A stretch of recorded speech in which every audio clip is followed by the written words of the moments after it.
The European Union has rejected Vladimir Putin's demand to stop military assistance to Ukraine as part of ceasefire negotiations, which Putin has only partially accepted. During a phone call with Donald Trump on Tuesday, Putin insisted on this demand while agreeing to stop attacks on energy infrastructure. This agreement falls short of the broad ceasefire supported by the US and Ukraine last week in Saudi Arabia.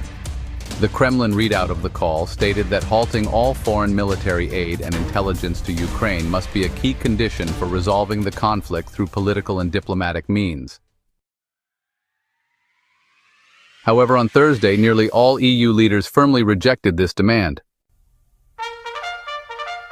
At a summit in Brussels, the heads of state and government reaffirmed their commitment to continue supplying weapons and ammunition to support the Ukrainian armed forces against Russia's invasion.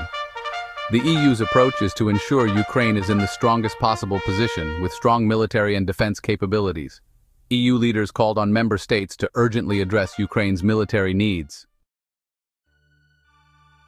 Before the summit, Antonio Costa, president of the European Council, stated that support for Ukraine would continue now, in future negotiations and during peacetime.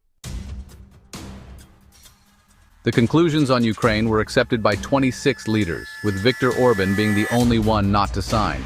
The Hungarian Prime Minister has criticized EU policy on Ukraine and has blocked €6.6 billion in reimbursement through a common EU fund for almost 2 years. He has also threatened to oppose extending EU sanctions against Russia, but has backed down at the last moment.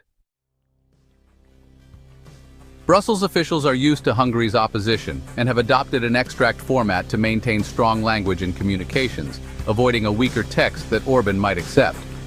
The approved text acknowledges Trump's diplomatic efforts and urges Russia to show genuine political will to end the war, hinting at new sanctions to increase pressure on the Kremlin. The 26 leaders also commit to supporting Ukraine's reforms toward EU membership, a goal Orban has hindered with his veto. In his virtual address, Volodymyr Zelensky subtly criticized Hungary for its obstruction. He stated, "It's unfortunate to say this, but some pressure is also needed within Europe itself to ensure that anything promised actually happens." He added that it is anti-European for one person to block decisions important for the continent, and that ongoing obstruction of efforts for security and peace is wrong. Putin's demand for a complete halt in military aid was also rejected by Trump, who, after speaking with Zelensky, promised to help Ukraine find additional air defense systems to protect civilian infrastructure, particularly in Europe.